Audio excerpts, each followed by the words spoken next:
بسم اللہ الرحمن الرحیم۔ السلام علیکم ورحمۃ اللہ وبرکاتہ۔ نحمدہ ونصلی علی رسولہ الکریم، اما بعد۔ چادر اوڑھ کر سونا کیوں ضروری ہے؟ آپ سے جان کر حیران ہو گئے کہ جو لوگ بنا چادر اوڑھے سوتے ہیں ان کے بارے میں قرآن اور رسول اللہ صلی اللہ علیہ وسلم نے کیا احکام فرمائے ہیں۔ چادر اوڑھ کر سونے کے کیا فائدے ہیں؟ چادر اوڑھ کر نہ سونے سے انسان کن مشکلات میں پھنس جاتا ہے؟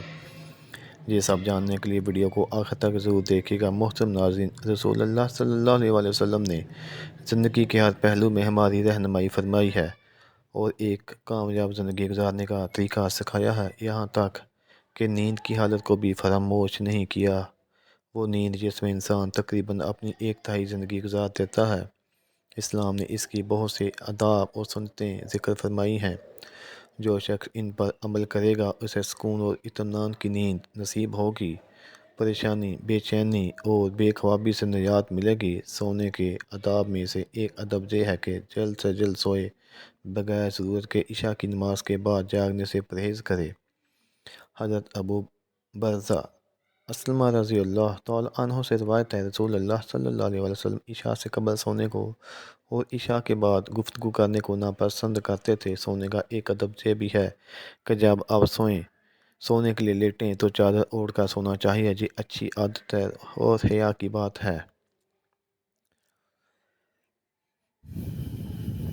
چادر اوڑھے بغیر سونا اچھی بات نہیں۔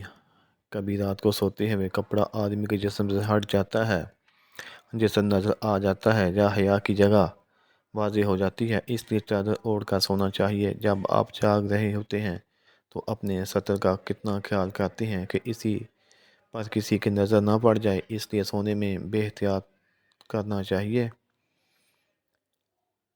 اگر کوئی مجبوری ہو پتلی چادر اوڑھ کر سوئیں، اگر بہت ہی مجبوری ہو تو کم از کم ناف سے گھٹنوں تک کے حصے پر تو چادر ضرور اوڑھ لیں۔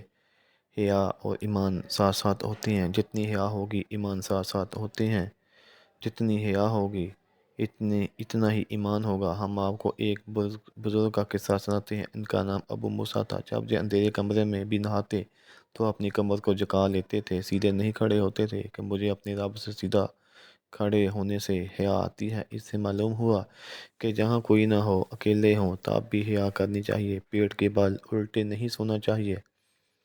رسول اللہ صلی اللہ علیہ وسلم نے اس کو پسند نہیں فرمایا۔ ایک حدیث میں آتا ہے کہ یہ جہنمی کا سونا ہے، اس طرح جہنمی آدمی سوتا ہے۔ ایک دوسری حدیث میں ہے کہ اس طرح بار سونا اللہ تعالیٰ کو ناپسند